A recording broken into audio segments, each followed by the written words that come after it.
Sure. Everybody ready? Ready? All right. Deputy Brian, B-R-I-A-N. Last name is Van Cleef, lowercase V-A-N space K-L-E-E-F. Public Information Officer for the Washington County Sheriff's Office. Thank you. And then can you tell us just what you learned about this? Sure. So just moments ago, we found out that our Canine Stark had located our suspect, and he was arrested without any incident.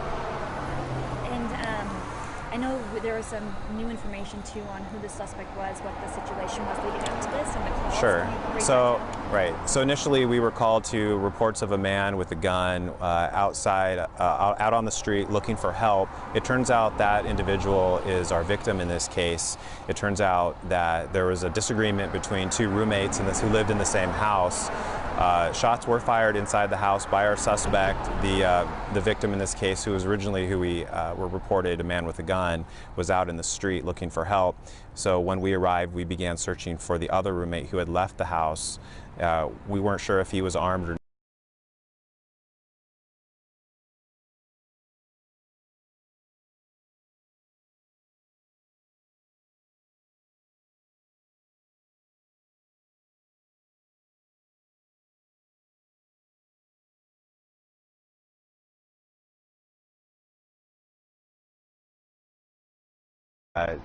I don't know the exact location though, but he'll probably be arrested on charges of unlawful use of a weapon. He'll probably be arrested on charges of unlawful use of a weapon and menacing. Gotcha.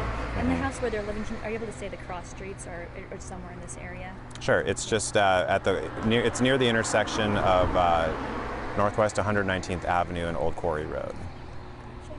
And it sounds like at this point the gun that the roommate was running with, we don't know if that's the gun that the other person maybe fired. I believe it was a different weapon, so yeah. Okay. And is the school still in lockout, do you know? Lockouts and lockdowns have all been lifted, so everyone can go about their business as usual. So anything else you wanted to say about this that I forgot to ask? Just thanks to all the people who live in this neighborhood. It was kind of there were some scary moments this morning, so we appreciate everyone's cooperation with the lockouts and the lockdowns and making sure everyone stays safe. Perfect. You guys have any questions? How did you respond with your sheriff's personnel? What we do? How did you approach it? Sure. How did the dog work and the process? Okay, so once the calls came in about a man with a gun, we obviously responded very quickly. We surrounded the area with upwards of 10 to 15 deputies. We also had 2 different canine units come in. We had our drone up in the air looking for him. So we had a lot of resources out here working to make sure the public was safe. Perfect. As a sheriff's deputy, I mean, when you see and hear a call like this, what goes through people's minds? In your staff? Sure. I think anytime a call like this comes out, the hair on the back of our neck stands up, and we're concerned mainly for the public safety. We don't even want to get hurt, so we go into high gear and we react as quickly and as well as we can. Tell me what the canine went through to make this discovery today. So to locate our suspect, we had to set up containment around the area where we believed he might be hiding or might be at, and our canine is able to then pick up the scent from the home or where he was last seen, and then follow that scent to hopefully locate what the location of the suspect. And then I heard neighbors say they were told to maybe stay inside during this time, or I don't know if that was like a reverse 911 call. Sure. People who called in with concerns, seeing obviously all the sheriff's deputies, all the police cars in the area, were concerned for their safety and called into our non-emergency 911 center. And those people were advised to just shelter in place, stay inside, and report any suspicious activity that they might see out in the area. How's everyone doing right now? As far as I know, nobody was hurt. Probably some rattled nerves around with the neighborhood, but nobody is hurt and everyone is doing okay. I have one question. When you said he shot his gun off, was that inside of the house? Do you know how many times and where he was aiming? I know he fired multiple shots towards the ground, not necessarily at any person in particular. Yeah,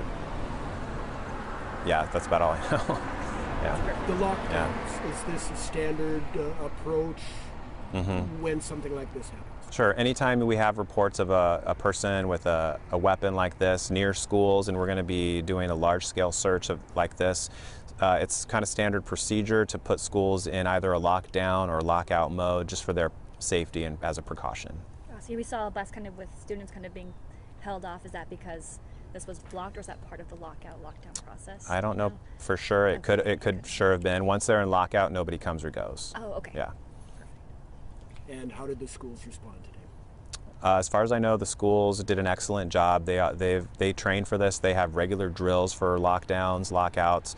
So we're fortunate that our school system knows what to do, and they react quickly and professionally and very safely. Thank you, sir. Mm-hmm. Did you say it was still currently under lockdown, or was it? No, they've been lifted now. Yeah. Okay. Perfect. I think that's good.